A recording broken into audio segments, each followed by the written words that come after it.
여러분, 내 이름이 무엇이냐라고 하는 책이 있습니다. 우리 전원희 목사님이라는 분이 쓰신 책인데요.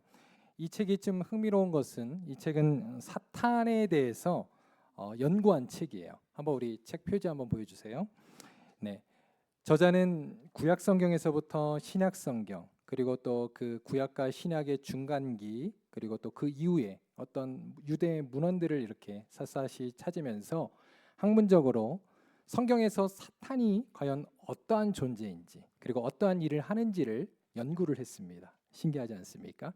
그런데 이 목사님의 고백에 따르면 사탄을 연구할수록 사탄이 드러나는 것이 아니라 바로 하나님의 능력과 하나님이 어떤 분이신지가 더 자세히 드러난다는 거예요. 이분이 이제 얼마 전에, 3달 전에 새롭게 하소서라고 하는 우리 주영훈 씨가 이렇게 사회보는 그 기독교 방송에 나왔습니다. 그래서 저도 이제 그 내용을 보고 이렇게 디지털로 좀 책을 사고 이렇게 읽어 보았는데요. 여러분, 이분이 이제 사탄에 대해서 이렇게 이야기해요. 뭐 다른 분이 이야기하면 모르겠습니다만 이렇게 사탄을 또 전문적으로 연구하는 분이 얘기하니까 우리가 조금 더 믿을만 할 것 같아요. 자, 사탄의 전략과 인간의 영적인 삶에 미치는 영향을 2가지로 이분이 이야기를 해주더라고요. 첫째로, 사탄은 우리의 모든 영광을 하나님이 아니라 인간이 스스로 취하게 한다는 거예요. 그렇게 해서 하나님의 영광을 가로막는다. 그 다음 2번째로, 사탄이 인간의 마음에 불만과 불평을 심어 넣어서 하나님께 대한 감사와 찬양을 가로막는다라고 이야기를 합니다. 여러분 어떻습니까? 좀 동의되십니까?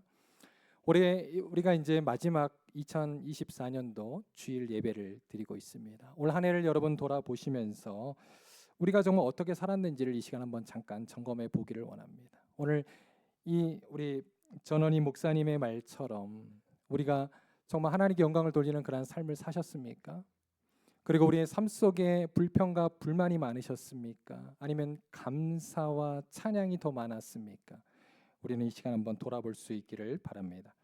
오늘 말씀은요, 학개서에 대한 말씀입니다. 학개서는요, 사실 2장으로 이루어진 굉장히 짧은 말씀이에요. 그래서 학개 선지자에 대해서 성경이 자세히 그가 어떠한 사람이고 그리고 그가 어떤 출신인지에 대해서 말하고 있지는 않습니다. 그런데 학자들은요, 조금 연구해 보니까 학개 선지자는 여러분 바로 바벨론 포로 이후에 활동했던 선지자예요. 여러분 성경 마지막 구약 성경에 보면은 학개, 스가랴, 말라기가 있잖아요. 이들이 이제 포로 후기 선지자들입니다. 예언자들이에요. 그런데 특별히 학개와 스가랴는 동시대 사람이었고, 학개는 2장으로 기록되어 있지만 스가랴는 굉장히 내용이 깁니다. 그리고 말라기는 조금 후대 사람입니다. 이 정도 이제 우리가 발견하게 되는데, 학개 선지자는 학자들에 따르면 그는 아마도 바벨론에 의해서 남유다가 멸망을 당할 때 유다 지역에 살았던 사람이다. 그리고 바로 남유다의 예루살렘 성전이 무너지고 멸망하는 것을 눈으로 보았고, 그리고 이제 바벨론의 포로로 잡혀가서 그곳에서 살다가 나중에 다시 이제 수룹바벨과 함께 여러분 1차 포로 귀한 자들이 올라오지 않습니까? 그때 올라왔던 남은 자들 중에 한 사람이었다라고 추정합니다. 그도 그런 것이요. 에스더 3장 우리 12절에 보면 이런 말씀이 있어요. 처음 성전을 보았던 나이 많은 제사장들과 레위 사람들과 족장들이라는 표현이 있습니다. 자, 이들 바로 이 나이 많은 족장 중에 한 사람이 아마도 학개가 아니었을까라고 추정하는 것이죠. 그리고 학개는 이제 돌아와서 하나님 앞에 선지자로 부르심을 받은 겁니다. 그리고 그가 담대히 하나님의 메시지를 선포했다라고 하는 것이죠. 여러분, 학개의 이름은요, 명절에 속한 이런 뜻을 갖고 있어요. 그는 아마도 명절에 태어난 사람이었던 것으로 보입니다.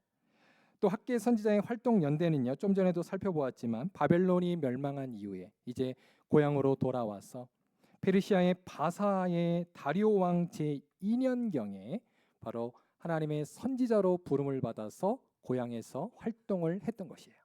자, 이러한 내용이요, 학개서 1장 1절에 나옵니다. 우리 한번 다 같이 한번 읽어볼까요? 시작. 다리오 왕 제2년 6째 달 곧 그 달 초하루에 여호와의 말씀이 선지자 학개로 말미암아 살디엘의 아들 유다 총독 수룹바벨과 여호사닥의 아들 대제사장 여호수아에게 임하니라 이르시되 그랬습니다. 자, 이제 오늘은요, 우리가 조금 성경의 구약의 마지막 부분에 대한 배경에 대한 이야기가 좀 많아요. 그러다 보니까 조금 어렵게 느껴질 수도 있겠지만 여러분 한번 잘 따라와 주시기를 바랍니다. 자, 이처럼 학개 선지자는요, 유다 총독인 수룹바벨을 중심으로, 그리고 대제사장 여호수아, 그는 이제 다른 성경에 보면 또 예수아라고 말하고 있는데요, 같은 사람입니다. 그들과 함께 이제 본국으로 그 바빌론 땅에서 돌아왔던 것이, 여러분 고레스의 칙령 아시잖아요. 고레스 칙령으로 말미암아 이들이 1차로 본국으로 돌아가게 되었던 것이, 왜요? 바로 성전, 무너진 성전을 재건하기 위해서였다는 것입니다. 아마 이들이 처음에 돌아왔을 때 여러분 이들의 마음 가운데 얼마나 정말 간절함과 그 열정이 있었겠습니까? 그런데요, 이 성전이 바로 지어지지가 않았던 것입니다. 바로 이들을 방해하는 사람들이 있었어요. 그들은 바로 이스라엘 땅에서 이제 이들이 다 포로로 잡혀갔을 때 그 땅을 점령하고 있었던 사마리아인들, 그리고 또 그 외에 이방 사람들이었습니다. 그들이 이제 막 방해를 하기 시작하는 거예요. 그래서 그들에게 협박하고 또 이제 페르시아 왕들에게 편지를 보내지 않습니까? 그래서 이 정말 성전 재건이 적합한 것인지 묻는 그러한 편지까지 보내게 돼요. 그러면서 이 성전 재건이요, 삐그덕거리기 시작합니다. 그런데 여러분 놀라운 사실은 한두 해가 아니에요. 얼마나 이 성전 재건이 멈추게 되었을까요? 무려 16년. 여러분 한번 상상해 보시기를 바랍니다. 여러분 정말 한두 해 정도면은 좀 견딜 수 있을 것 같아요. 그런데 10년이 넘고 16년간이나 이렇게 성전 재건이 멈추게 되었으니까 여러분 이들의 마음이 어땠을지 한번 여러분 상상해 보시기를 바랍니다. 성전 재건이 중단된 이유는 아까 제가 이제 말씀드린 대로 표면적으로는 그러한 방해꾼들의 그러한 회방 때문이었다는 거예요. 그런 내용들이 에스라서에 보면 아주 자세히 나와 있습니다. 그러면서 이제 본국으로 돌아온 유다 백성들은 성전 재건에 대한 믿음과 의지가 어떻게 됐을까요? 점점 약해지게 되었던 것이죠. 자, 그 증거를 한번 하나만 찾아볼게요. 학개서 1장 2절입니다. 한번 같이 읽겠습니다. 시작. 만군의 여호와가 이같이 말하여 이르노라. 이 성전이 말하기를 여호와의 전을 건축할 시기가 이르지 아니하였다 하느니라 그랬어요. 보세요. 이 백성이 뭐라고 지금 이야기하고 있습니까? 아직 여호와의 전을 건축할 시기가 이르지 아니하였다. 마치 하나님의 이름을 거론하면서 신앙적인 고백을 하는 것 같지만 이것은 핑계였다는 거예요. 변명이었다는 것입니다. 아직은 하나님의 때가 이르지 않았기 때문에 우리가 이런 일을 당한 것이야 라고 그들이 핑계를 대었다라고 하는 것입니다. 여러분, 그러면서 백성들은요, 이러한 성전 재건이 멈춘 시기에 무엇을 했을까요? 도대체 가만히 있지는 않았을 거 아니에요? 이들이 무엇을 했을까요? 이들은요, 이제 성전 재건에 있어서는 그러한 수동적인 자세를 취하면서 반면 이제 자신들의 집을 짓기에 적극적인 그러한 모습을 보게 됩니다. 4절 한번 볼게요. 우리 학개서 1장 4절 제가 읽겠습니다. 이 성전이 황폐하였거늘 보세요. 너희가 이때에 판벽한 집에 거주하는 것이 옳으냐 그랬어요. 여기서 판벽한 집이라는 것은 지붕이 덮인 집 이런 뜻이에요. 즉 자신들의 집을 짓고 완공한 모습을 보게 됩니다.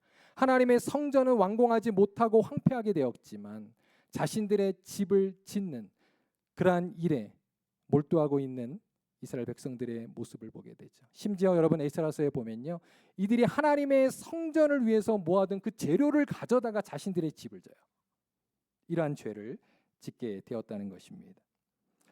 그런데 이들이요, 성전 재건을 미루게 된 데는요, 또 다른 이유가 있어요. 또 다른 속내가 있었다는 거예요. 그것은 뭐냐면 바로 1차 포로 귀환자들이 다시 돌아온 그 본국의 삶의 환경이 굉장히 척박했다는 겁니다.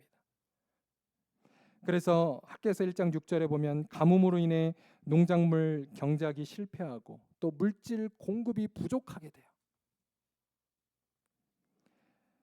여러분, 그러면서 당시 포로 귀환자들은요, 이러한 일로 인해 영적 딜레마에 빠지게 된 겁니다. 바벨론에서 이제 안정되고 그죠?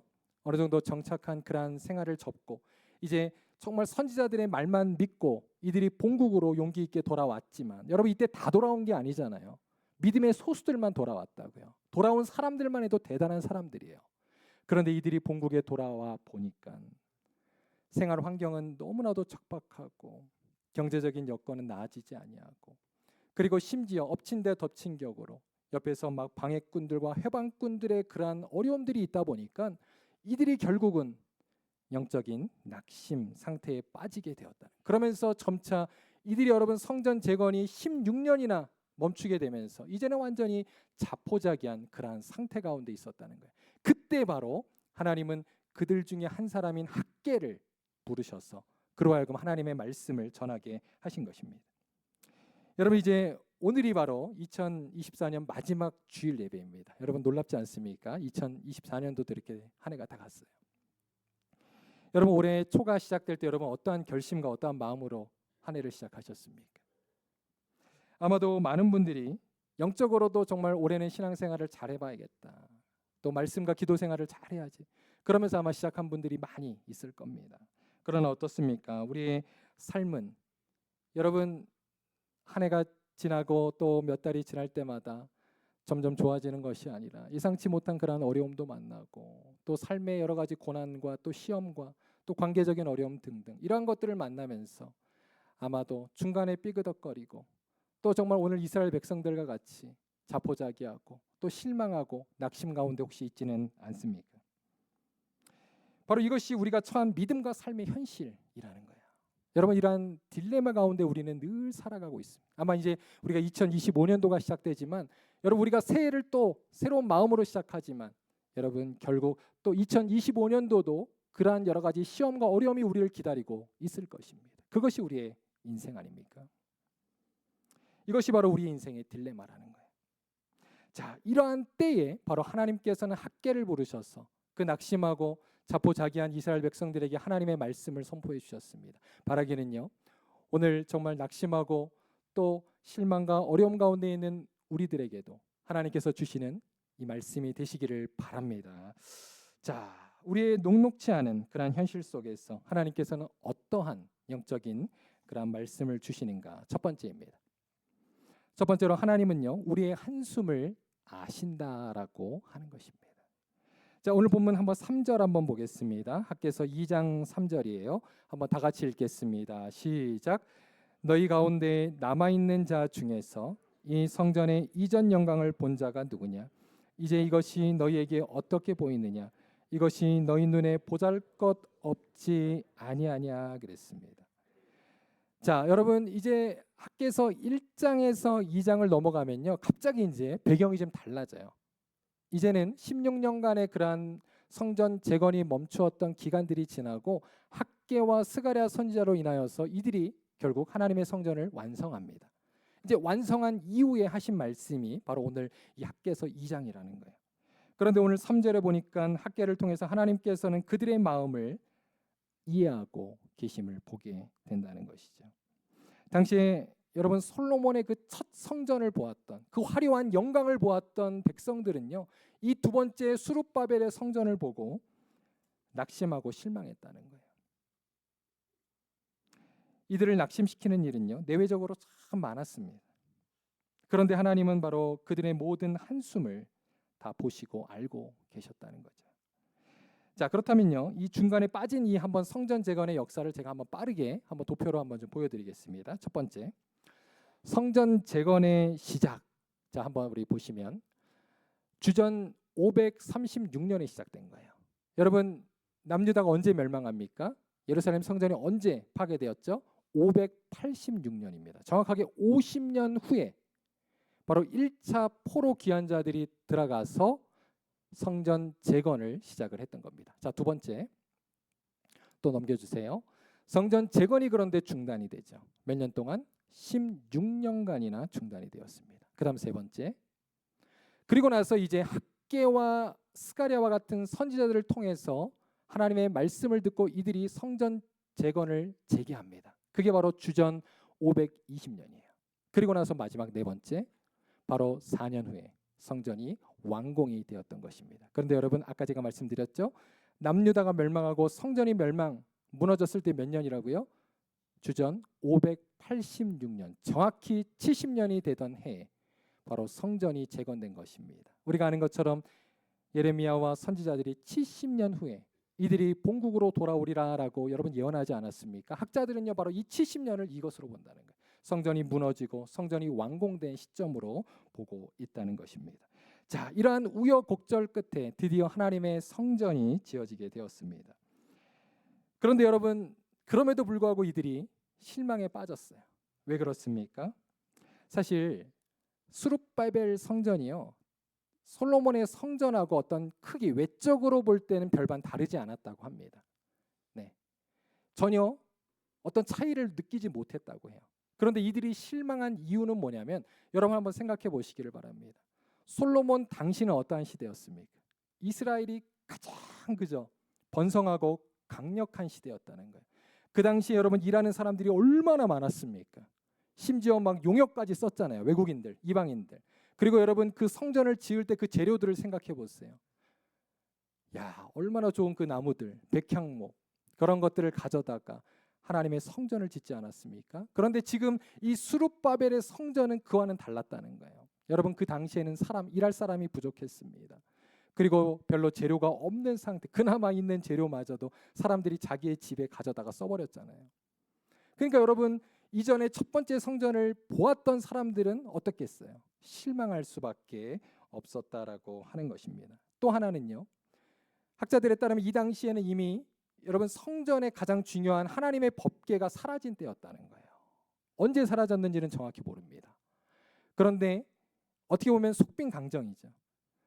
그 아름다운 성전에 하나님의 법궤가 없는 그 상태가 바로 수룹바벨의 성전이었다는 거예요. 그러니까 사람들은 실망할 수밖에 없었던 것입니다. 여러분 이러한 유다 백성들의 실망스러운 마음을요, 누가 아셨다고요? 바로 우리 주님이 아셨다라고 하는 것입니다. 사랑하는 성도 여러분, 우리 주님은요 바로 우리의 그러한 어려움과 실망과 여러분 아픔도 다 아시는 분이심을 여러분 기억하시기를 바랍니다. 하나님은요 우리에게 무조건 우리의 어떤 상황과 환경과는 상관없이 무조건 순종해, 무조건 감사해, 이렇게 말씀하시는 분이 아니라는 거예요. 하나님은 우리의 아픔과 우리의 어려움과 우리의 상처를 아시는 분임을 여러분 기억하시기를 바랍니다. 그리고 우리의 마음을 먼저 만져주기 원하시고요, 주님을 위로하기 원하시는 분이라는 거예요. 사랑의 몽타주라고 하는 책이 있습니다. 최유수 작가가 쓴 책인데 거기에 보면 최유수 작가는요 사랑을 이렇게 말해요. 사랑이란 나의 바닥을 매만질 수 있도록 허락하는 것이다 라고 말하고 있습니다. 여러분의 바닥을 매만지는 것, 여러분 그분은 바로 우리 주님인 줄로 믿습니다. 여러분 우리가 여행을 여러분 좋아하시나요? 이렇게 여행을 가면 우리가 뭐 5성급 호텔에서 이렇게 막 자고 며칠간 여행을 하고 와도 여러분 집에 오면 우리 다 뭐라고 고백합니까? 아, 집이 제일 좋아, 다 그러잖아요. 아무리 작은 집이라 할지라도 우리 집, 그리고 내 침대, 여러분 거기가 제일 좋은 곳입니다. 여러분 바라기는요, 여러분 그러한 곳이 우리 교회가 되기를 바랍니다. 우리의 그 상처와 우리의 아픔과 여러분의 그 낙심한 모든 심령들을 매만지시는 그곳, 여러분 그곳이 이 예배가 되기를 간절히 소원합니다. 그래서 여러분이 예배에 나오기를 기뻐하시고 또 예배 가운데 우리가 다시 한번 새 힘을 얻어 하나님 앞에 나아가는 그런 은혜가 있기를 바랍니다.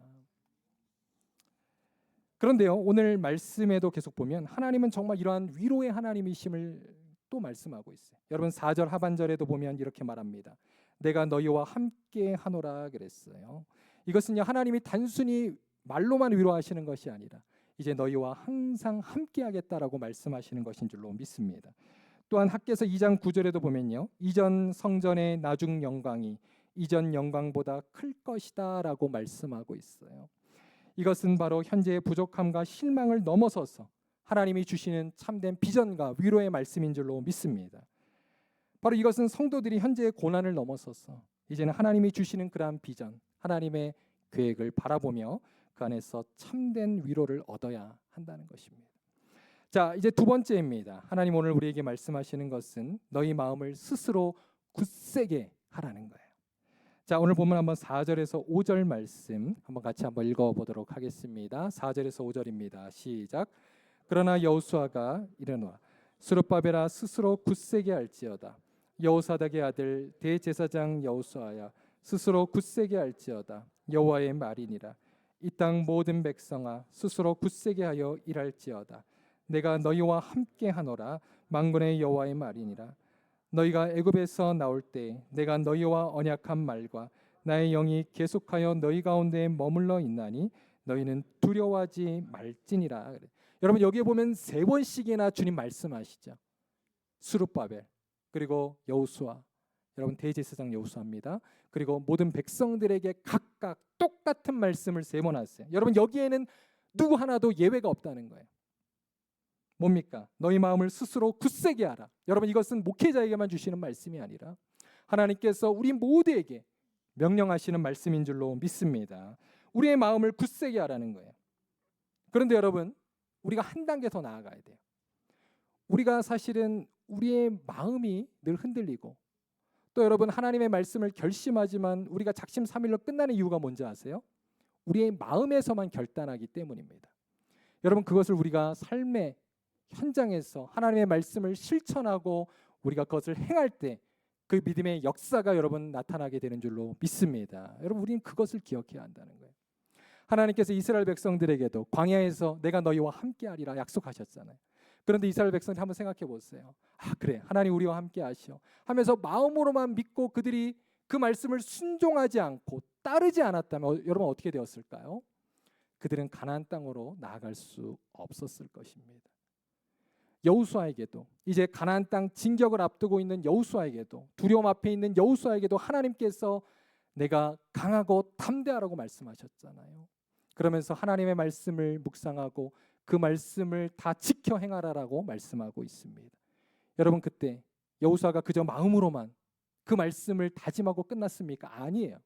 그랬다면 여러분 여리고성이 무너지지 않았을 것입니다. 그가 그 말씀을 붙들고 하나님의 말씀을 실천했을 때 여러분 여리고성이 무너진 줄로 믿습니다.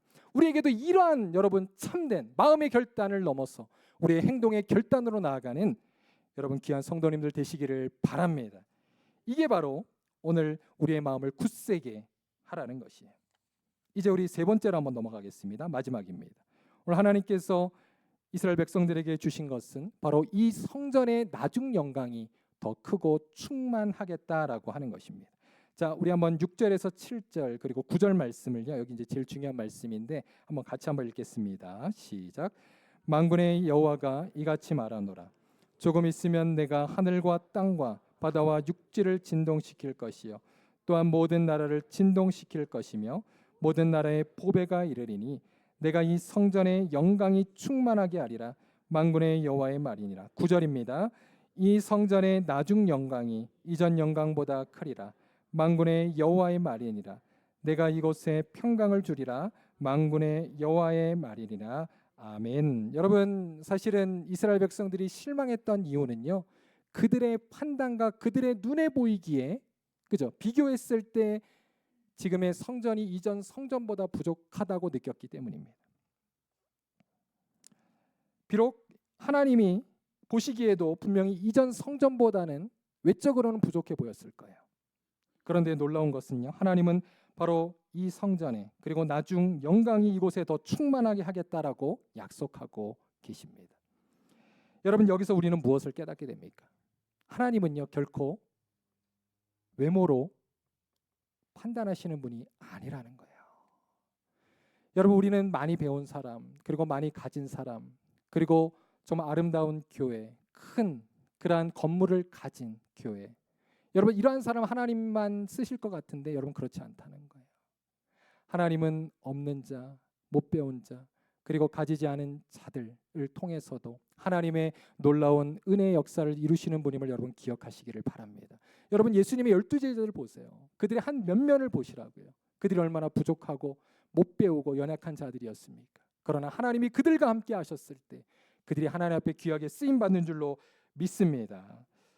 그러면서요 하나님은요 사실 바로 이 나중 영광이 이 성전에서 나타나게 될 것을 주님은 말씀하고 있다는 거예요.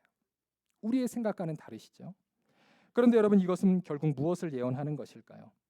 이것은요 바로 앞으로 장차 오실 성전의 주인으로 오실 메시아의 오심과 그리고 새 하늘과 새 땅의 예언을 하고 계신 것입니다. 여러분 이제 신약 성경으로 쫙 넘어가면 이제 이렇게 학개, 스가랴, 말라기가 끝나 구약이 끝나잖아요. 그리고 이상하게도 신약 성경에 보면 더 이상 성전에 대한 강조가 나오지 않아요. 구약 시대 때는 성전에 모여서 예배하고 성전을 중심으로 그들이 신앙생활했지만 더 이상 신약 성경에 보면 성전이 중요하게 나타나지 않는다는 것입니다. 왜요? 바로 예수님이 바로 육체로 오신 성전이기 때문이라는 것입니다. 여러분 아멘입니까? 자, 우리 말씀 하나만 보겠습니다. 요한복음 2장 우리 19절로 21절 말씀 한번 제가 읽어드릴게요. 예수께서 대답하여 이르시되 너희가 이 성전을 헐라 내가 사흘 동안에 일으키리라. 유대인들이 이르되 이 성전은 46년 동안에 지었거늘 내가 3일 동안에 일으키겠느냐 하더라. 그러나 예수는 성전된 자기 육체를 가리켜 말씀하신 것이라. 죽은 자 가운데서 살아나신 후에야 제자들이 이 말씀하신 것을 기억하고 성경과 예수께서 하신 말씀을 믿었더라 그랬습니다. 여러분 여기에 보면 예수님 뭐라 그랬어요? 내가 바로 성전이다라고 말씀하고 있습니다. 그런데 여러분 더 나아가 사도 바울은요 또 뭐라 그럽니까? 바로 성령님이 우리에게 오시면 바로 우리가 하나님의 그런 성전이 될 것을 말씀하고 있습니다. 고린도전서 3장 16절에 보면 바로 성전이 내주하시는 우리가 하나님의 성전임을 말씀하고 있다는 거예요. 그러므로 여러분 이제는요 우리가 교회에서뿐만 아니라 바로 성령을 보내주셔서 이제는 성령이 우리 안에 내주하심으로 우리는 우리가 살아가는 우리의 몸이 있는 언제 어디서나 항상 주님을 예배하는 그런 성도들이 되었음을 여러분 기억하시기를 바랍니다. 이제는 그 나중 영광이 크고 충만하다는 사실이 바로 이 신약 시대의 주님의 약속의 성취를 통해서 우리에게 이루어졌음을 우리는 보게 된다는 거죠. 그러므로 여러분 이제는 우리에게 필요한 것은 무엇일까요? 그것은요 하나님이 약속하신 대로 이러한 영광의 충만을 구하는 우리 귀한 성도님들 되시기를 바랍니다. 주님의 성령의 충만을 구하는 삶을 살아가야 한다는 거예요. 제가 이제 말씀을 좀 마치겠습니다. 제가 이제 우리 청년들을 좀 오랫동안 가르쳤는데 한 번은 저희 한 청년이 저한테 이런 질문을 했어요. 목사님, 어떻게 하면 저도 목사님들처럼 그렇게 항상 성령 충만한 삶을 살 수 있겠습니까? 그 비결을 좀 가르쳐 주세요라고 이렇게 물어봤어요. 그때 저는 그렇게 대답했습니다. 목사님들이라고 항상 성령 충만한 것은 아니야. 그런데 성령 충만을 우리가 구하기 전에 해야 될 게 있어. 그것은 바로 성령 충만을 가로막는 것들을 먼저 제거해야 돼. 내가 죄를 지으면서 성령 충만을 구할 수 있니? 그럴 수 없어. 우리 안에 죄를 멀리하고 회개하며 그리고 성령의 충만이 있는 하나님의 예배를 사모하고 그리고 날마다 말씀과 기도로 하나님과 동행하는 삶을 살아갈 때 성령 충만의 은혜를 받을 수 있는 거야. 그런데 그렇다고 해도 성령 충만을 내가 원한다고 받는 게 아니야. 왜요? 성령은 바로 하나님이시기 때문이라는 것입니다. 하나님이 내가 오라 그랬다고 해서 갑자기 오셨다가 갑자기 또 떠나시고 여러분 이런 존재가 아닙니다. 성령은 하나님이세요. 그러므로 여러분 바라기는요. 우리 안에 이제 2025년도를 시작하면서 여러분 지금까지 여러분은 어떠한 삶을 사셨습니까? 아까 제가 서론에서 말씀드렸던 것처럼 사탄은요. 우리의 틈을 노리고 들어와요. 에베소서 4장에 보면 그러한 사탄에게 유혹받고 미혹받지 않기 위해서 사도 바울은 틈을 주지 말라라고 말씀하고 있는 거예요. 여러분 우리의 삶 속에서 얼마나 우리가 그동안 핑계가 많았습니까? 이스라엘 백성들처럼 변명이 많았습니까? 그러나 이제는 그러한 틈이 아니라 여러분 하나님 앞에서 정말로 우리가 영적으로 먼저 준비되어지는 우리 귀한 성도님들 되시기를 바랍니다. 그래서 우리의 모든 핑계를 내려놓고 불평과 불만을 내려놓고 이제는 하나님께 대한 감사와 찬양으로 주님의 성령의 충만한 은혜를 구하는 우리 귀한 성도님들 되시기를 바랍니다. 그러할 때에 우리의 새해가 더욱 하나님이 주시는 영광과 충만으로 가득 차게 될 줄로 믿습니다.